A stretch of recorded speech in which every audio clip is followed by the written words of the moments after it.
ဝါပိုးရဲ့လူတွေကလည်းဒေတုံကိုဝါပိုးစီခေါ်ဆောင်လို့လာခဲ့ကြပါတယ်။ဝါပိုးကတော့ဒရန်ကင်းတန်းကိုကယ်တင်မှုပြောင်းလာခဲ့တာဆိုပြီးကြီးကြီးကျယ်လျှောက်ပြောလိုက်ပေမဲ့ဒေတုံကတော့ဒီတိုင်းကန်ကိုကယ်တင်ခဲ့တဲ့သူကသူ့မျက်စိရှိမှပဲကိုယ့်ဘာသာဖောက်ခွဲပြီးတကယ်တေဆုံးသွားခဲ့ပြီလို့ဆိုပါတယ်။ဒီစကားကိုကြားလိုက်ရတဲ့ဝါပိုးလည်းဒေါသထွက်ပြီးဒီတိုင်းကန်ကမွေးကလေးကသူ့ဟာဘဲလို့ပြလိုက်ပါတယ်။ဒေတုံကကိုယ့်လူမျိုးကိုစွန့်ပစ်ခဲ့တဲ့ဘရင်တယောက်သူကတင်းတော်တဲ့ပလင်ဆိုတာလည်းမရှိဘူးဆိုပြီးပြန်ပြောလိုက်တဲ့အခါဝါပိုးလည်းလက်ထဲကလှန်ကိုဝါစားပြလိုက်ပါတယ်။အဲနောက်မှာတော့ဝါပိုးရဲ့လက်ဟာလှန်အဖြစ်ပြောင်းလဲသွားခဲ့ရပြီးတော့သူစားလိုက်တဲ့ဘဲရကိုမဆိုပြောင်းလဲပြနိုင်သွားတာပ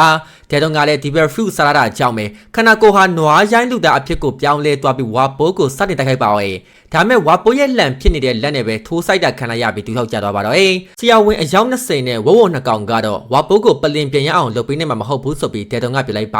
ဒါကြောင့်မဲ့ဝါပုံးကသူ့ရဲ့စစ်သားတွေကတစ္ဆဖောက်သွားတာမျိုးမဟုတ်ပဲခနာအနာယူနေကြတာလို့ပြန်ပြောလိုက်ပြီးပါဇက်ကိုအကျယ်ကြီးဟားလိုက်တဲ့အခါတန်တင်းပုတ်ကြီးတစ်ခုကထွက်လာပြီးတော့အောက်ပြုတ်ကျလာခဲ့ပါတယ်တစ်ဖက်က VVC ကိုလည်း Miss Austin ကရောက်လာပြီးလက်တဲ့ကားတန်းကနေအသက်ရှင်လျက်ထွက်နိုင်ခဲ့ပေမဲ့အလူဘာနာကရဲတိုင်းနဲ့အဝေးကြီးရှိနေဒုံပဲနော်လို့ဒီပြလိုက်ပါတယ် VV လည်း Miss Austin တယောက် Mr. Zio ရဲ့လက်အောက်မှာနေပြီးသူ့ရဲ့အရှုပ်တွေဘာလို့လိုက်ရှင်းနေရလဲဆိုပြီးတော့မေးကြည့်ခဲ့ပါတယ်ဒါမဲ့ Miss Austin ကတော့သူ့မှာလည်းသူ့အစီအစဉ်နဲ့သူရှိတာကြောင့်မလို့တခါတရံမှာအတူတူပူပေါင်းတရရလို့ဆိုပါတယ် VV ကသူ့ကိုတက်လိုက်လို့ရတယ်ဒါပေမဲ့တိုက်ပွဲမရှိပဲပြုတ်ကျမှာတော့မဟုတ်ဘူးလို့ပြန်ပြောလိုက်တဲ့အခါ Miss Austin က VV ကိုစိတ်ဝင်စားစေတာအဲ့ဒီလိုစိတ်တက်ပဲလို့ဆိုပါတယ်အခုဆိုရင် Mr. Zio ကဝါပိုးကို Mosh Table Fruit လဲလက်ဆောင်ပေးလိုက်ပြီမလို့သူ့ရဲ့ထီးနှန်းကိုပြန်ယူဖို့အတွက်ဒီကိုလာနေပြီဆိုတဲ့အကြောင်း Miss Austin ကပြပြလိုက်ပါတယ်VV နဲ့ Straw Hat တွေဝါပိုးကိုရှင်းတတ်နိုင်ကြမလားဆိုတာတိကျနေမိပြီဆိုပြီးလဲထပ်ပြောလိုက်တဲ့အခါ VV လည်းဒေါသထွက်ပြီး Straw Hat တွေကတက်ခိုက်နေတာမဟုတ်ဘဲနဲ့ကူညီပေးနေကြရလို့ပြန်ပြောလိုက်ပါတယ် Miss Austin ကတော့ VV တယောက်တခြားလူတွေကိုကာကွယ်ဖို့ကြိုးစားပြီးကိုအပြစ်တင်နေရမှာဆိုလို့လှုပ်တင်တာကိုလှုပ်ဖို့လာပြောပြကြုံပဲလို့ဆိုပါတယ်VV ရဲ့တငယ်ချင်းတွေနဲ့ Alabaster ကလူတွေတေဆုံးတာကိုကြည့်ရင်အရာအလုံးနဲ့အမားကြောင့်ပဲလို့တွေးမိလိုက်မယ်လို့ပြောပြီးတော့ထွက်ခွာသွားခဲ့ပါတယ်။မထွက်ခွာခင်ဝါပိုးတယောက်သူ့စစ်တပ်ကိုသူ့ဘာသာဖန်တီးပြီးလာနေပြီဆိုတာ VV ကိုပြောသွားပါသေးရဲ့။ဦးစပ်တယောက်ကလည်းဇိုးကိုမှန်ပြောင်းပေးပြီးဝါပိုးရဲ့စစ်တပ်ကြီးလာနေတာကိုလှမ်းကြည့်ခိုင်းလိုက်ပါတယ်။ဒါကြောင့်ပဲနှစ်ယောက်သားတိုက်ခိုက်ဖို့အောက်ဆင်းလာတဲ့အခါ VV လည်းရောက်လာပြီးအခုလာနေတဲ့တပ်ဖွဲ့ကဝါပိုးပဲလို့ပြောလိုက်ပါတယ်။စစ်ဆေးဖို့ထွက်သွားတဲ့ဒက်တွန်လည်းပြန်မရောက်သေးတာကြောင့်ပဲဝါပိုးစီမှာအဖမ်းခံလိုက်ရပြီဆိုတာဇိုးလည်းတွေးမိသွားခဲ့ပါတယ်။ဒါကြောင့်ပဲဦးစပ်ကလူဗီကိုရှာဖို့လိုအပ်နေပြီပြောတဲ့အခါဇိုးကရွာကိုကောက်ွယ်ပေးထပ်မှမလို့တောင်ပေါ်ကိုလိုက်သွားလို့ဆိုပါတယ်။ VV ကတော့တောင်ပေါ်ကိုသူမသွားမှမလို့ဒီရွာသားတွေက Captain Usopp နဲ့ Mr. Bushido ကိုလိုအပ်တယ်လို့ပြန်ပြောလိုက်ပါတယ်။ Usopp ကလည်းသူကူညီပေးနိုင်တယ်လို့ပြောလိုက်ပြီးတော့တောင်အောက်ကိုရောက်သွားကြတဲ့အခါမှာတော့သူတညာလုံးတီထွင်ထားခဲ့တဲ့ကျိုးတက်များကိုပေးလိုက်ခါ VV ကိုစမ်းပစ်ခိုင်းလိုက်ပါတယ်။ဒီများကိုတုံးပြီးအပေါ်ဆုံးထိရောက်အောင်စတိုက်ပစ်သွားဖို့ Usopp ကပြောလို့မဆုံးသေးခင်မှာပဲ VV ကတော့အပေါ်ကိုတက်သွားခဲ့ပါပြီ။နောက်ဆုံးတော့ VV တဲ့တောင်ပေါ်ကိုရောက်သွားခဲ့ရတယ်လို့စန်ဂျီကလည်းနာမီအတွက်ဆွတ်ပြုတ်လေးရှိလာပေးခဲ့ပါတယ်။နာမီကလည်းစားရတာကောင်းတဲ့အတွက် Zaf တယောက်စန်ဂျီကိုတေချာတင်ပေးထားခဲ့တာပဲလို့ပြောလိုက်ပါတယ်။စန်ဂျီကတော့သူ့ဘာသာသူတင်ယူထားရလို့ပြန်ပြောလိုက်ပြီးအမေအတွက်သူကြိုးစားခဲ့တာလို့ဆိုပါတယ်။စန်ဂျီလူမန်းတီတဲ့စအရွယ်ရောက်တဲ့ကအမေဖြစ်သူဟာအမြဲနေမကောင်းဖြစ်နေတာကြောင့်ပဲစန်ဂျီကဟင်းချက်ပြီးတော့အမေကိုဘလောက်ချစ်လဲဆိုတာကိုပြသခဲ့ပါတယ်။အစာပိုင်းမှာတော့မိဖို့ကြောင့်ထဲမှာတွေ့တဲ့ပစ္စည်းမှန်သမျှနဲ့နေ့လည်စာလုပ်ပေးခဲ့တာကြောင့်ပဲငပြောသေးကိုငါးဟင်းနဲ့တွဲချက်တာတွေမကြက်တဲ့သမင်းတွေကိုချက်ပြီးတော့အမေစီကိုယူသွားပေးခဲ့ပါတယ်။စန်ဂျီတယောက်အမေရဲ့အခန်းထဲကိုဝင်သွားတိုင်းသူနာပြုကအမြဲလန့်နေခဲ့ရပေမဲ့အမေကတော့အမြဲပျော်နေခဲ့တာလို့စန်ဂျီကဆိုပါတယ်။စန်ဂျီရဲ့အမေအမြဲပြောခဲ့တဲ့စကားကငါရဲ့မင်းသားလေးဒီနေ့ဘာယူလာပေးလဲဆိုတာနဲ့စန်ဂျီယူလာတာများအားလုံးကိုအမြဲစားပြီးပြုံးပြပေးပါသေးရဲ့။ဒါကြောင့်မဲစန်ဂျီတယောက်တဖြည်းဖြည်းဟင်းချက်ကျွမ်းကျင်လာခဲ့ပြီးတော့သူဟင်းချက်တော်လာတဲ့လောက်အမေရဲ့ကျမ်းမာရေးကလည်းပူပူဆိုးလာလို့လာခဲ့ပါတယ်။နောက်ပိုင်းမှာတော့စန်ဂျီရဲ့အမေတေဆုံးသွားခဲ့တာကြောင့်ပဲအခုချိန်စန်ဂျီချက်သမျှဟင်းပွဲတိုင်းဟာသူ့အမေအတွက်ကိုရှိရတာဆိုပြီးစန်ဂျီကပြောလိုက်ပါတယ်။အဲအချိန်မှာပဲ VV ရောက်လာခဲ့ကဝါပိုးရောက်လာတဲ့အကြောင်းသတင်းပို့ပေးလိုက်ပါတယ်။လူဗီကတော့ဝါပိုးကိုသူအနိုင်ယူနိုင်ပါတယ်ဆိုပြီးတော့ပေါ့ပါပဲပြန်ပြောလိုက်တဲ့အခါ VV လည်းသူတို့တွေတောင်အောက်ဆင်းပြီးရွာသားတွေကိုကူညီဖို့လိုအပ်တယ်လို့ဆိုပါတယ်။ဒေါက်တာဝင်းကတော့ချော်ပါကိုပါခေါ်ပြီးတောင်အောက်ဆင်းဖို့နဲ့ဝါပိုးလက်ကလောက်အောင်ပြန်ပုံးနေတော့မယ်ပြောလိုက်တဲ့အခါလူဗီလည်းဒေါက်တာဝင်းကိုပါပြန်တိုက်ခိုက်ဖို့ပြောပါပဲ။ဒေါက်တာဝင်းကတော့ဝါပိုးရဲ့အကြမ်းဖက်မှုတွေကိုမျက်မြင်ကိုယ်တွေ့ကြုံထားခဲ့ရတာကြောင့်ပဲအခုဆိုဒီဘက်ဖရူလဲသူကစားပြီးမလို့ပိုတောင်ရက်ဆက်လာအောင်မဲ့အကြောင်းပြန်ပြောပြလိုက်ပါတယ်။ချော်ပါကတိုက်ပွဲဖြစ်ရင်လူတွေနာကျင်မှကြောင့်ပဲကူညီပေးဖို့သူနေခဲ့မယ်လို့ဆိုပါတယ်။ဒေါက်တာဝင်းကလည်းချော်ပါကိုဒုက္ခပြပြီးနာကျင်အောင်လုပ်ခဲ့တဲ့လူသားတွေကိုပြန်ကူညီပေးမလို့လာပြန်ပြီးတဲ့အခါချော်ပါလည်းဂျာကဆရာဝန်ခေါင်းတယောက်ရဲ့လှုပ်ဆောင်ချက်ပါလို့ပြန်ဖြေလိုက်ပါတယ်။ဒါကြောင့်ပဲဒေါက်တာဝင်းကတယောက်တည်းထွက်သွားခဲ့ရပြီးနာမီကိုအခန်းထဲရွှေ့ပြီးဖို့ချော်ပါကလူဗီတို့ကိုပြောလိုက်ပါတယ်။တစ်ဖက်မှာလည်း Usopp ကရွာသားတွေကိုအိမ်ထဲအမြန်ပုံခိုင်းနေကြတယ်လို့ဇိုးကလည်းကြောက်နေတဲ့ Usopp ကိုလက်တဲ့ကားတိုင်းရဲ့ဂျိုင်းရန်ကြီးတွေကိုပြန်တတိယဖို့အားပေးစကားပြောလိုက်ပါတယ်။တောင်းကိုတယောက်တည်းဆင်းသွားတဲ့ဒေါက်တာဝင်းကလည်းဒဏ်ရာရနေတဲ့ဒက်တိုနဲ့စုံပါဝဲ ဒေတုံကဒဏ်ရာတွေရထားတာတော့မှတက်ခိုက်ဖို့ဆက်သွားနေခဲ့တာကြောင့်ပဲဒေါက်တာဝင်းကသူ့ရဲကောင်းလှုပ်ရင်းနဲ့ရွာသားတွေဘေးမှာတင်နေအောင်မယ်လို့လှမ်းပြလိုက်ပါတယ်ဒေတုံကလူတယောက်ဘယ်အချိန်မှတိတ်လဲဆိုတာတိလားလို့ပြန်မေးလိုက်ပါတယ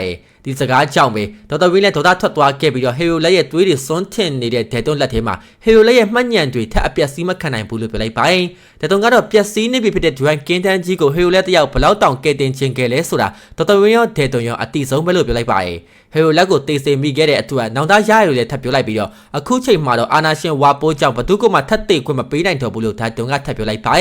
်ဒါကြောင့်မဲ့နောက်တစ်ချိန်အာနာရှင်လက်အောက်ကိုပြန်မရောက်ဖို့အတွက်ဘာပဲဖြစ်တရားမယ်ဆိုရင်တော့ဒေတုံကတော့တက်ခိုက်မှာပဲလို့ဆိုပါတယ်ဒါပေမဲ့ဒေတုံရဲ့ခန္ဓာကိုယ်ကလမ်းတော့မရှောင်နိုင်တော့အကြောင်းပဲဒေတုံကကုသပေးလိုက်ပြီးစေးဘုတ်ကိုနောက်မှပေးဖို့ပြောလိုက်ပါတယ်တစ်ဖက်ကလူဗီကတော့နာမီရဲ့ကုတ်အင်ကြီးကိုဝစ်စင်ပြီးစားစရာတွေကိုထုတ်ပိုးနေခဲ့ပါတယ်အဲ့ချိန်မှာပဲတကားဝါကနေဝါပိုးကဝင်လာတဲ့အခါလူဗီလည်းဘသူမှမသိဖြစ်နေခဲ့ပါတယ်ဝါပိုးကတော့သူဟာဒရန်ကင်းတန်ရဲ့ဘရင်နောက်တစ်မျိုးက Black King Pirate ရဲ့ Captain လို့ပြောလိုက်ပြီးတော့သူပိုင်ဆိုင်တဲ့အရာကိုလာပြန်ယူပါလို့ဆိုပါတယ်လူဗီကဝါပိုးပြောတာတွေနားထောင်ပြီးတက်ခိုက်ဖို့အကျော်ရှော့တာတွေထားလုပ်နေတဲ့အခါဝါပိုးလည်းတက်ခိုက်ချင်လာခဲ့ဖို့ပြောလိုက်ပါတယ်အဲ့ချိန်မှာပဲဗီဗီကလူဗီကိုခဏဆောင်ဖို့နဲ့အခုကသူ့ရဲ့အလဲပဲလို့ပြောလိုက်ပါတယ်ဝါပိုးကတော့ဗီဗီဟာအရင်ကရောအခုရောတတိလည်းမရှိတက်ခိုက်တာလည်းမတက်နောက်ခံလည်းမရှိပဲလမ်းလာပိတ်ရင်တော့တက်ပြစ်မှာပဲလို့ပြောလိုက်ပါတယ်ဝါပိုးကသူကသာဘရင်အစ်စ်ဗီဗီရဲ့အဖေကော့ဘရာကတော့ဒါတွေနားလည်းမဟုတ်ပါဘူးလို့ထပ်ပြောလိုက်တဲ့အခါဗီဗီလည်းဘရင်ဆိုတာလေလူသားတစ်ယောက်ဖြစ်ပြီးတော့တတက်ဖူဆိုတာလည်းအုတ်ထုတ်တလုံးပါပဲလို့ပြန်ပြောလိုက်ပါတယ်ကော့ဘရာကိုဘာရောအဖွဲကဖျက်ဆီးနိုင်မှလည်းမဟုတ်တယ်လို့ဗီဗီကိုလည်းဝါပိုးကဖျက်ဆီးလို့မရဘူးလို့ဆိုပါတယ်နဖာတဗီဗီကတတိမကြောင်ဘူးလို့လည်းထပ်ပြောလိုက်ပြီးတော့ဝါပိုးကိုပိတ်ထိုးလိုက်ပါတယ်ဝါပိုးလည်းလက်ကိုဓာတ်ပြောင်းပြီးဗီဗီကိုပြန်ခုတ်တဲ့အခါလူဗီလည်းအမြန်လှမ်းဆွဲလိုက်ရပါတယ်တစ်ဖက်ကဇိုရိုစီကိုလည်းရွာသားတွေကရောက်လာပြီးအတူတက်ခိုက်မယ်လို့ဆိုပါတယ်အဲ့အချိန်မှာပဲရွာတကမာကြီးပောက်ကွဲသွားခဲ့တယ်လို့ဝါပိုးရဲ့လက်နက်လူသားစစ်တပ်ကြီးဟာရွာထဲကိုဝင်လာခဲ့ပါတယ်ဇိုကတော့ဓာတ်နဲ့ဖြည့်ရှင်းလို့မရတဲ့ပြဿနာမရှိပါဘူးဆိုပြီးစတင်တက်ခိုက်ဖို့ပြသွားခဲ့ပါတယ်ဒါကြောင့်မဲတက်ကွဲကြီးကစတင်ဖြစ်ပွားခဲ့တယ်လို့ဥဆုပ်ကလည်းပုံရှောင်ရင်တက်ခိုက်နေခဲ့ပါတယ်ဒါမဲ့ဥဆုပ်တို့ဘလောက်ပဲတက်ခိုက်ဝါပိုးရဲ့စစ်တပ်ဟာလဲကျမသွားတာကြောင့်ပဲဇိုကတော့တို့တွေလဲကျသွားတဲ့အထိတက်ခိုက်ရမှာပဲလို့ဆိုပါတယ်တစ်ဖက်မှာလည်းစန်ဂျီကနာမီကိုအခန်းပြောင်းပေးဖို့လုပ်နေတဲ့အခါချော့ပါလဲစေထိုးစရာရှိလို့ခဏစောင့်ဖို့ပြလိုက်ပါတယ်စန်ဂျီကတော့အမြန်သွားဖို့ပဲလုပ်နေတဲ့အခါချော့ပါကဒေါ်ဒါထွက်ပြီး heavy point ကိုပြောင်းလိုက်ပါရဲ့အဲ့ချိန်မှာပဲဝါပိုးရဲ့လူနှစ်ယောက်ကပါရောက်လာခဲ့တာကြောင့်ချော့ပါကစပွဲကုန်နဲ့ကာပေးလိုက်ရပါတယ်နာမီကိုလည်းဘာပဲဖြစ်စေးပလင်းကိုမဖြုတ်ဘဲပုံနေဖို့ချော့ပါကတေချာမှားလိုက်ပြီးစန်ဂျီနဲ့အတူအပြင်ကိုထွက်တိုက်ပါရဲ့စန်ဂျီကလည်းခြေထောက်နဲ့တက်ခိုက်နေခဲ့တယ်လို့ချော့ပါကအနီးကပ်ဝင်တိုက်ပါရဲ့တစ်ဖက်မှာလည်းဝါပိုးကဒေါသကြီးတက်ခိုက်နေခဲ့ပေမဲ့လူဗီကတော့ရှောင်နေတဲ့အပြင်ပြဲသွားတဲ့နာမီရဲ့အင်ကြီးလက်ကိုပါဆွဲဖြုတ်လိုက်ပါသေးတယ်ဒါကြောင့်မဲ့ဝါပိုးကလူဗီကိုအတီတက်ခိုက်ဖို့အော်ပြောတဲ့အခါလူဗီလည်းတစ်ချက်ပိတ်ထိုးပေးလိုက်ပါတယ်ဝါပိုးလည်းဒေါသထွက်ပြီးတော့လူဗီကိုပြန်တက်ခိုက်လိုက်တဲ့အခါလူဗီတယောက်လွင့်မှာထွက်သွားပါတော့ချော်ပါတို့ရဲ့တစ်ဖက်ကတိုက်ပွဲကလည်းအတော်လေးပြင်းထန်နေကြတယ်လို့နာမီကလည်းစန်ဂျီတို့ရဲ့တိုက်ခိုက်မှုတွေကိုချောင်းကြည့်နေခဲ့ပါတယ်အဲ့အချိန်မှာပဲဝါပိုးရဲ့တပည့်ခူယိုမာရီမိုကသူ့ရဲ့စပင်အဖရိုကိုဆွဲနှုတ်ပြီးတော့တိုက်ခိုက်တဲ့အခါစန်ဂျီလည်းဖြတ်ကန်ပေးလိုက်ပါတယ်ဒါပေမဲ့အဖရိုကစန်ဂျီခြေထောက်မှာကတ်သွားပြီးတော့ကျမ်းပြင်ကခွာမရဖြစ်သွားခဲ့ပါတယ်တကယ်တော့ကူမိုမာရီမိုရဲ့အဖရိုကထွက်တဲ့တည်ငြိမ်လျက်စီးကြောင်ပဲအရာအလုံးကိုကတ်သွားစေတာပါဒါကြောင့်မခြေထောက်လှုပ်မရတော့တဲ့စန်ဂျီတယောက်စတဲ့ထိုးခံရပါတော့တောင်းကဆိုတို့တွေကလည်းဘလောက်တက်ခိုက်ဝါပိုးရဲ့စစ်တပ်ဟာလုံးဝလဲကျသွားခြင်းမရှိပါဘူးအိမ်တွေလည်းစတိုက်ဖြက်စီးခတ်နေရတယ်လို့ရွာသားတွေလည်းကြောက်လန့်နေကြတဲ့အချိန်မှာပဲဒေတုံကနွားရိုင်းပုံစံနဲ့ရွာထဲပြန်ရောက်လာပါတော့ဒေတုံရဲ့ပုံစံကိုမြင်လိုက်ရတဲ့ဥဆုပ်ကလည်းအခုလူတိုင်းကဒီဘက်ဖရူတွေစားထားကြပြီလားဆိုပြီးတော့ပြောလိုက်ပါတော့တစ်ဖက်မှာလည်းဝါပိုးတယောက်သူ့ရဲ့ပါဇက်ကြီးကိုရင်မြင်းပုံစံပြောင်းပြီးလူဗီကိုကိုက်ဖို့လုပ်လိုက်ပါတယ်။ဒါကြောင့်မဲလူဗီကသူ့ရဲ့လက်နဲ့ပဲဝါပိုးရဲ့ပါဇက်ကိုမနဲ့ချုပ်ထားလိုက်ရပါတော့ရဲ့။တစ်ဖက်မှာလည်းချော်ပါကသူ့ရဲ့နာမည်ကိုမိတ်ဆက်လိုက်ပြီးတော့ပစိန်ကိုင်ထားတဲ့ chess စီကိုလမ်းလျှောက်သွားလိုက်ပါတယ်။ chess ကပစိန်နဲ့ခေါ်လိုက်တဲ့အချိန်မှာပဲခနာကိုပြန်သေးပြလိုက်တယ်လို့တတိလွတ်သွားတဲ့အချိန်မှာတော့ခနာကိုပြန်ကြီးပြီးတော့တက်ခိုက်ပြလိုက်ပါတယ်။ဝါပိုးရဲ့ပါဇက်ထဲကနေတဲ့အမြောက်ကြီးတစ်ခုကထွက်လာခဲ့တဲ့အခါဗီဗီလည်းလူဗီကိုဝင်ကူရပါတော့ရဲ့။ဒါကြောင့်မဲလူဗီနဲ့နှစ်ယောက်ပေါင်းပြီးဝါပိုးရဲ့ပါဇက်ကိုပြန်ပေးတာကြောင့်ပဲအမြောက်ကြီးကဝါပိုးရဲ့ပါဇက်ထဲမှာတင်ပေါက်ကွဲထွက်သွားပါတော့ရဲ့။စန်ကြီးကိုကူညီဖို့ပြေးလာတဲ့ချော်ပါရဲ့ခနာကိုတော့ခူယိုမာရီမိုကရှောင်ပြီးတော့စန်ဂျီနဲ့ကတ်နေအောင်လို့အဖရိုလေးပါထပ်ထည့်ပေးလိုက်ပါတယ်။ဒါကြောင့်မဲစန်ဂျီနဲ့ချော်ပါတို့နှစ်ယောက်လုံးခွာမရအောင်ကတ်နေခဲ့ရပြီးတော့နှစ်ယောက်သားရန်ဖြစ်ကြပါတော့ရဲ့။ဒါကြောင့်မဲခူယိုမာရီမိုကရီမောလိုက်ပြီးမင်းတို့နှစ်ယောက်ကအဖွဲလဲမတက်ခိုက်တတ်ပါလားလို့လှောင်ပြောလိုက်ပါတယ်။ချော်ပါအမောက်တိတ်ပေးထားတဲ့ chess ကလည်းမီးမြတ်နဲ့လှမ်းပစ်လိုက်တဲ့အခါချော်ပါလည်းစန်ဂျီကိုချီပြီးတော့ပြေးဖို့လုပ်လိုက်ပါတယ်။ကံကောင်းစွာနဲ့ပဲအဲ့ဒီမီးမြကချော်ပါနဲ့စန်ဂျီကိုကတ်နေအောင်လုပ်ထားတဲ့အဖရိုကိုထိပြီးတော့မီးလောင်ပျက်စီးသွားပါတော့ရဲ့။ဒါကြောင့်မဲစန်ဂျီလည်းသူ့ရဲ့ခြေထောက်တွေကိုပြန်သုံးခွင့်ရသွားခဲ့လို့ချော်ပါကလည်းခူယိုမာရီမိုကိုဖမ်းချုပ်ပေးထားလိုက်ပါတယ်။စန်ဂျီကလည်းခြေထောက်တွေကိုစတိုက်လှည့်နေပြီးတော့ချော်ပါကင်ထားတဲ့ခူယိုမာရီမိုကိုဖျက်ကန်ပေးလိုက်တဲ့အခါ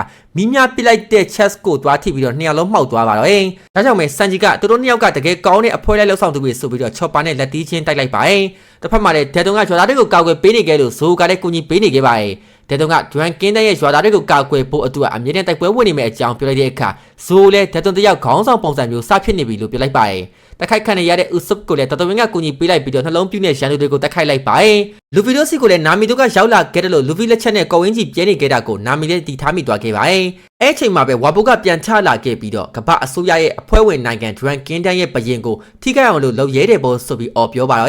လူဗီကတော့တို့ကပင်တများရီလေးဆိုပြီးတော့ပြန်ပြောတဲ့အခါဝါဘိုလည်းဒေါ်ဒါထွက်ပြီးအနောက်မှာရှိနေတဲ့ဟီရိုလက်ရဲ့ဂျိုလီရောဂျာကနေစပြီးဖြတ်စည်းပစ်မယ်လို့ပြောလိုက်ခါအမြောက်နဲ့လှမ်းပစ်လိုက်ပါတယ်ဒါကြောင့်မဲ့လူဗီကအမြန်ပြေးကလိုက်တဲ့အခါဝါဘိုရဲ့အမြောက်ကိုလူဗီလည်းခံလိုက်ရပါတော့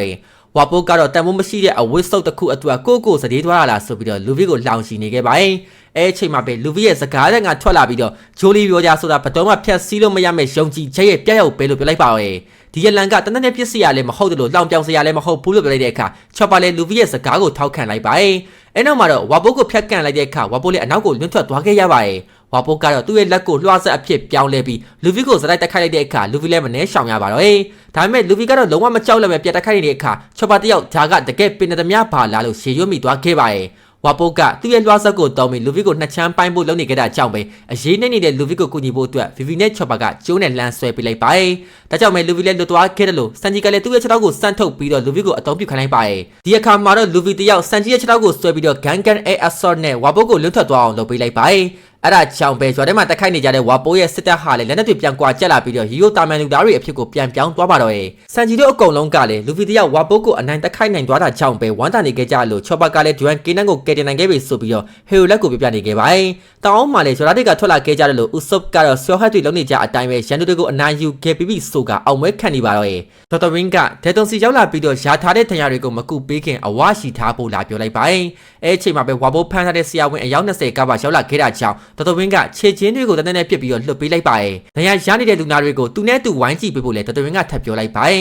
။ညဘက်ရောက်တဲ့အခါမှာတော့ဒေါက်တာဝင်းနဲ့ဦးစုပ်တို့ကိုပါခေါ်ပြီးနန်းတော်တွေကိုပြန်လည်ရောက်ရှိလာခဲ့ကြပါတယ်။ဇိုးကနာမီရောမှလည်းမေးကြည့်တဲ့အခါနေကောင်းသွားပြီဖြစ်တဲ့နာမီကထွက်လာခဲ့ပါတယ်။ဒေါက်တာဝင်းရဲ့ကုံရင်းကြီးကိုလည်းနာမီကယူဝစ်ထားခဲ့တယ်လို့ဇိုးကဘာလို့တောင်ပေါ်ကတိုက်ပွဲကအရန်ကြာနေရတယ်လို့မေးလိုက်ပါတယ်။လူဗီကတော့ဘရင်ဟောင်းကိုစုံမနေတာကြောင်းလို့ပြန်ပြောလိုက်တဲ့အခါဒက်တွန်လဲဝါဘိုးကိုအနိုင်တက်ခိုက်ရတာမင်းလားဆိုပြီးတော့လူဗီကိုမေးလိုက်ပါတယ်။ဝါဘိုးရဲ့လက်ထောက်နှစ်ယောက်ကိုလည်းချော့ပါနဲ့စန်ဂျီကရှင်းပြလိုက်ပြီးဆိုပြီးလူဗီကပြောလိုက်တဲ့အခါဥစပလေချော့ပါဆိုတာဘာတူလဲဆိုပြီးမေးပါတော့။ဒါကြောင့်မေအားလုံးနောက်မှာပုံနေတဲ့ချော့ပါကိုပြလိုက်တဲ့အခါဒက်တွန်လဲဟီရိုလက်ရဲ့သားဆိုတာကိုတီထားမိသွားခဲ့ပါတယ်။ဒါကြောင့်အရှိကိုတိုးသွားပြီးဒူးထောက်ချလိုက်ခါအားလုံးကိုကျေးဇူးတင်စကားပြောလိုက်ပါတယ်။ဒေါက်တာဝင်းကလည်းနာမီရဲ့စေကုတကြီးအကျွေးတွေအားလုံးကိုခြေပေးလိုက်ပြီးဒက်တွန်နဲ့အတူထွက်ခွာသွားခဲ့ပါတယ်။လူဗီကချော့ပါကိုအပြင်ထွက်လာခိုင်းလိုက်ပြီးတော့ပင်လက်သမျှအတူတူလှုပ်ကြမယ်လို့ပြောလိုက်ပါတယ်။ချော့ပါကသူလည်းအဲ့လိုလှုပ်ချင်တဲ့ဆိုရင်မဲ့ရမမရတာလို့ပြန်ဖြေလိုက်တဲ့အခါနာမီလည်းဘာကြောင့်လဲဆိုတာကိုမေးပါတော့ရဲ့။အကောင်ကလည်းချော့ပါကိုလိုက်ခဲကြဖို့ဝိုင်းပြောကြတဲ့အခါချော့ပါလည်းပြောနေတာတွေကိုရှင်းလိုက်ဖို့អော်ပါရဲ့။လူဗီတို့အားလုံးသူ့အပေါ်ကောင်းပေးခဲ့တာကိုကျေးဇူးတင်ပေမဲ့ချော့ပါကတမင်တကောင်ဖြစ်နေတဲ့အပြင်နှာခေါင်းကလည်းပြနေတာကြောင့်ပဲလူဗီတို့အဖွဲတဲဝင်ဖို့ဆိုတာမဖြစ်နိုင်ဘူးလေလို့ပြောပါတော့ရဲ့။ဒါပေမဲ့လူဗီကတော့ပါဇက်ပိတ်ပြီးငါတို့နဲ့လိုက်လာခဲ့ဖို့အကျယ်ကြီးအော်ပြောပြလိုက်ပါတော့ရဲ့။ဒါကြောင့်ပဲအကုန်လုံးလည်းအတူတူရှိမောလိုက်ကြကချော့ပါကလည်းအဖွဲတဲကိုဝင်ပါမယ်လို့ပြောလိုက်ပြီးတော့အရင်လှုပ်စရာလေးရှိတာကြောင့်အပြင်မှာစောင့်နေခိုင်းလိုက်ပါရဲ့။အဲနောက်မှာတော့ချော့ပါတယောက်ဒေါက်တာဝင်းကိုသွားတွေ့ပြီးတော့သူပင်နဲ့ထွက်သွားတော့မယ်ဆိုတဲ့အကြောင်းကိုပြောလိုက်ပါရဲ့။ဒေါက်တာဝင်းကတော့ချော့ပါကိုကျေးဇူးမတိတဲ့ကောင်လို့ပြောလိုက်ပြီးတော့ပညာရေးတင်ပေးခဲ့တာအလက်ကားပဲလို့ပြောလိုက်ပါရဲ့။ချော်ပါကတော့ဒေါက်တာဝင်းရဲ့ကျေးဇူးတွေကိုမမေ့ဘူးဆိုပေမဲ့သူ့ရဲ့အိမ်မနောက်ကိုလည်းသူလိုက်ရအောင်မယ်လို့ပြောလိုက်ပါတယ်။ဒေါက်တာဝင်းကချော်ပါလို့တမင်ငယ်လေးကပင်လယ်ပြင်မှာအသက်ရှင်နိုင်မှာမဟုတ်ဘူးဆိုပြီးထပ်ပြောတဲ့အခါချော်ပါလည်းအခုသူ့မှာတငယ်ချင်းတွေရှိနေပြီမလို့တို့နဲ့အတူရွှေလွှင့်တော့မယ်လို့ဆိုပါတယ်။ဆက်လက်ပြီးဒေါက်တာဝင်းကတားလည်းမရဘူးလို့ပြန်ပြောလိုက်ခါဒေါက်တာဝင်းပြောရတွေကိုလေးလူရှူပြီးတော့အပြင်ကိုပြေးထွက်လာခဲ့လိုက်ပါတယ်။အပြင်ဘက်မှာတော့လူဗီနဲ့ဥဆုပ်တို့ကနှင်းနဲ့စောင့်နေခဲ့ကြပြီးချော်ပါကလည်းတမင်ပုံစံပြောင်းကစွဖားကြီးတစ်ခုကိုဆွဲပြီးထွက်လာခဲ့ပါတယ်။လူဗီကတော့နောက်ထပ်ချော်ပါတစ်ကောင်လားဆိုပြီးထပ်ပြောလိုက်ခါစွဖားဘောက်ကိုဝိုင်းတက်လိုက်ကြပါတယ်။တဲ့တုန်းကလည်းတကားဖွင့်ပေးလိုက်ပြီးတော့ငေးမောရင်ကြံနေခဲ့တဲ့လူဗီကတော့လက်ကိုစမ်းထုတ်ပြီးဆိုဖားပေါ်တက်သွားခဲ့ရပါတယ်။အဲနောက်မှာတော့ဂဝင်းမဲဘီလေးရဲ့ရွက်တွေကိုဖြီချပစ်လိုက်ခါရှော့ခတ်တွေလည်းရွက်စားလွှင့်ကြပါတော့ရဲ့ချော်ပါလေးကတော့ဂျွမ်အိုင်လန်ကိုကြည့်ပြီးဝမ်းနေနေတဲ့အခါဥဆုပ်ကအင်ကိုခွဲခွာရတဲ့ခံစားချက်ကိုသူကောင်းကောင်းနားလဲပါရဲ့ဆိုပြီးတော့အားပေးလိုက်ပါတယ်။ဒါပေမဲ့အခုဆိုရင်ချော်ပါကသူတို့ရဲ့အဖွဲဝင်တယောက်ဖြစ်သွားပြီမို့လို့ဂဝင်းမဲဘီတွားသမျှနေရာကချော်ပါရဲ့အိမ်ဖြစ်သွားတယ်လို့သူတို့အားလုံးချော်ပါဘက်မှာအမြဲရှိနေမှာပါလို့ပြောလိုက်ပါတယ်။အဲချိန်ကြမှာပဲချော်ပါတယောက်စေးပစ္စည်းတွေထည့်ထားတဲ့သူ့ရဲ့လွယ်အိတ်ကြံခဲ့တာကိုဒီရသွားတဲ့အခါနာမီကစွဖားထဲကနေယူလာပေးလိုက်ပါရဲ့ချော်ပါကတော့စွဖားတဲ့ကိုသူမထဲလာမိဘူးဆိုပြီးတော့ပြန်ပြောတဲ့အခါဒေါက်တာဝင်းတယောက်ချော်ပါထွက်သွားမှကိုကြိုတီးနေခဲ့တာကြောင့်ပဲပြင်ဆင်ပေးထားတာထင်တယ်လို့နာမီကပြောလိုက်ပါတယ်။လွယ်အိတ်ထဲမှာတော့ဖန်ပလင်းနဲ့ထည့်ထားတဲ့ရွှေရောင်အလုံးလေးတွေရှိနေခဲ့တာကြောင့်နာမီကဘာတွေလဲလို့မေးကြည့်လိုက်ပေမဲ့ချော်ပါကတော့လှုပ်ဝက်ချက်တစ်ခုလို့သာပြန်ပြောလိုက်ပါတယ်။ ချိန်မှာပဲဒေါက်တာဝင်းတယောက်ဒေတုံကိုအမြောက်တစ်ခုထုတ်လာခိုင်းလိုက်ပါတယ်ဒေါက်တာဝင်းကဟီရိုလက်ရဲ့ဒီနိုင်ငံကိုကူတာဖို့ရှိခဲ့တဲ့စိတ်ကူးကိုသူ့လုပ်ပေးမယ်လို့ပြောလိုက်ပြီးတော့အမြောက်ထဲကိုတစ်ခုခုထည့်လိုက်ပါတယ်ဆက်လက်ပြီးဒေတုံကိုအမြောက်မောင်းတန်အပေါ်ဆွဲတင်ခိုင်းလိုက်တယ်လို့ဒေါက်တာဝင်းကလည်းမီးရှို့ပေးလိုက်ပါတယ်အမြောက်တန်ကြောင့်ပဲလူဗီဒိုတို့နဲ့ရွာသားတွေတဲ့တောင်ထိပ်ကိုဝိုင်းကြည့်လိုက်ကြတဲ့အခါဒေါက်တာဝင်းလည်းမီးမောင်းလေးကိုဖွင့်ခိုင်းလိုက်ပါတယ်တောင်ထိပ်မှာတော့ပန်းရောင်နှင်းတွေကအပြည့်ဖြစ်နေကြရကချယ်ရီပန်းပင်ကြီးနဲ့ပုံစံသူဖြစ်နေခဲ့ပါတယ်။ပန်းရောင်နှင်းပွင့်လေးတွေကလည်းစတိုက်ကြဆင်းနေတာကြောင့်ပဲချော်ပါတယောက်ဟီရိုလက်ကိုတတိယပြီးအကျယ်ကြီးအော်ငိုပါတော့တယ်။ဒါကြောင့်ပဲဇိုကချော်ပါကိုပခုံးမော်တင်ပေးလိုက်ခါဟီရိုလက်ရဲ့အောင်မြင်မှုကိုအတူတူခံစားလိုက်ကြပါတယ်။ဒေါက်တာဝင်းကတော့မျက်ရည်တွေနဲ့သူ့ရဲ့တပည့်ငတုံးလေးချော့ပါကိုနှုတ်ဆက်လို့နေခဲ့ပါတယ်။ဒေတုံကဒီလိုနှင်းနှင်းဖုံးနေတဲ့နေရာမျိုးကိုလူတစ်ယောက်ကချယ်ရီပန်းတွေယူလာပေးနိုင်ခဲ့တဲ့ဆိုရင်တမင်တကောင်ကလည်းပင်တမြတစ်ယောက်ဖြစ်လာနိုင်ပါတယ်ဆိုပြီးတော့ပြောလိုက်ပါတယ်။ဒေါက်တာဝင်းကတော့ဒီငတုံးတွေဘယ်လောက်ထိပင်တမြလုံးနိုင်ချမ်းမလဲဆိုပြီးပြောလိုက်ခါမန်ကီတီလူဗီလိုရှေရိုလိုက်ပါတယ်။လူဗီဟာထူးခြားတဲ့လူငယ်လေးဖြစ်ပြီး One Piece ရန်နာကိုရှာတွေ့တဲ့လူဖြစ်လာနိုင်တယ်လို့ဒေတုံကပြောလိုက်ပါတယ်။ဒေါက်တာဝင်းကတော့လူဗီနဲ့ဂိုးတီပြောချာတို့မှတူညီတာပဲရှိတာပဲလို့ပြောတဲ့အခါဒေတုံလည်းဂိုးပြောချာကိုပြောလာလို့မိလိုက်ပါတယ်။ဒေါက်တာဝင်းလည်းဒီဘက်ကမှာအဲ့လိုခေါ်နေကြပြီလားလို့ပြန်မေးလိုက်ပြီးသူ့ရဲ့ချော်ပါလေးကတကယ်ကိုစိတ်ဝင်စားစရာကောင်းတဲ့လူတစ်ယောက်နောက်ကိုလိုက်သွားတာပဲလို့ပြောလိုက်ပါတယ်ဒီအခရာမျိုးနဲ့လူရဲ့စိတ်သက်စတန်တာဝေယော်ဒီကလည်းဆက်လက်ရှင်တန်နေတာပဲလို့ပြောလိုက်ပြီးတော့ရှီမောလိုက်ပါတယ်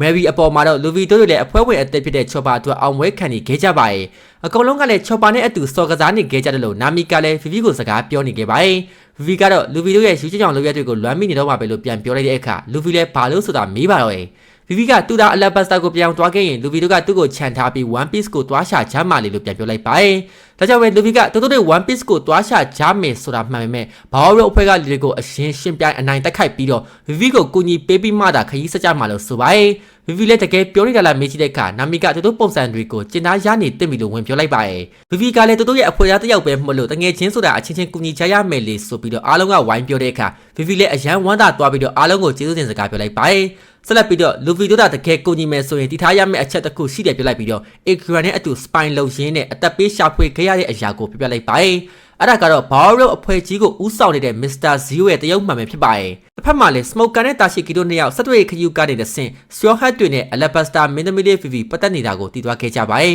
။ဒါကြောင့်ပဲ Smoker တို့တွေလည်း Alabasta ကိုဦးတည်ဖို့ရွေးချယ်လိုက်ကြပါတော့တယ်။တစ်ဖက်က Mr. Zero ကတော့သူနဲ့ဖုန်းပြောခဲ့ရတဲ့ Mr. Prince ဆိုတဲ့လူနဲ့ပတ်သက်ပြီးထူးခြားတာရှိသေးလားဆိုပြီး Miss All Sunday ကိုမေးလိုက်ပါတယ်။ Miss All Sunday ကတော့ Mr. Prince ကိုသူမရှာမှာဖြစ်ပြီးတော့ဝါပိုးကတော့တိုက်ပွဲကျသွားပြီလို့ဆိုပါတယ်။ Mr. Zero ကဝါပိုးကိုလုံးဝခယူမဆိုင်ဖဲနဲ့သူ့ရဲ့ဘန်နာတိုက်အကူအညီကိုပဲအာယုံစိုက်ခဲ့တာဖြစ်ပါတယ်။ Mr. Zero ရဲ့တရုတ်မှန်အစ်စ်ကတော့7 Warlord တွေကတယောက်ဖြစ်တဲ့ Sakura ကိုဒိုင်းမဲ့ဖြစ်ပါတယ်။ Miss All Sunday ကအရာရှိအစ်စ်အေဂျင့်တွေကို Alabasta မှာစုထားခိုင်းလိုက်ပြီလို့ပြောလိုက်ရင်းနဲ့အောက်ကကောင်တွေရဲ့အမှားတွေကိုလိုက်ရှင်းနေရတာစိတ်ကုန်နေပြီလို့ဆိုပါတယ်။ဒီစကားကိုကြားလိုက်ရတဲ့ Crocodile ကလည်းမင်းကတော်တော်နောက်တက်တာပဲ Nico Robin လို့ပြန်ပြောလိုက်ပါတယ်။ Robin ကလည်း enemy ကိုထပ်မပြောဖို့တည်ပြလိုက်တဲ့အခါ Crocodile ကမကြခင်သူတို့စူးစမ်းခဲ့တဲ့အတီးအပွင့်တွေကိုခံစားရတော့မှာပါလို့ဆိုပါတယ်။အခုဆိုရင် Utopia စစ်စင်ရေးကိုလည်းစတင်လိုက်ပြီမလို့ Alabasta လည်းကြာရှုံးတော့မှလို့ Crocodile ကဆိုပါတယ်။ဆက်လက်ပြီးတော့မကြခင် One Piece ကိုလည်းရဖို့နီးစပ်လာတော့မှာပါဆိုပြီးတော့ Crocodile တယောက်ရှီမောရှင်းနဲ့ပြောလိုက်ပါတော့။ဒါလေးကတော့ One Piece Live Action Season 2 Episode 8နောက်ဆုံးမှဖြစ်ပါတယ်။ Season 2ပြီးသွားပါပြီ။ Season 3ကတော့အခုစပြီးတော့ရိုက်ကူးရေးလုပ်နေပါပြီ။နောက်နှစ်ထဲလောက်မှထွက်လာမယ်ထင်ပါတယ်ကျေးဇူးအများကြီးတင်ပါတယ်ကျွန်တော်တို့ One Piece Anime Albert ကျွန်းကိုခရီးဆက်ကြမယ်စုံစမ်းကန်းလေးရလေmaybe နှစ်ပတ်လောက်ပဲလိုရရေပေါ့နော်နှစ်ပတ်ကျော်သုံးပတ်လောက်ပဲလိုရရေဆိုတော့အဲကြမှာပြန်ဆောင်ကြပါမယ် One Piece ကိုအဲကြမှာကျွန်တော်တို့ပြန်ဆောင်ကြပါမယ်ကျေးဇူးအများကြီးတင်ပါတယ် subscribe လေးလုပ်ပေးကြပါအောင် like လေးနှိပ်ပေးကြပါအောင်ကျွန်တော်ကတော့စမှတ်ပါ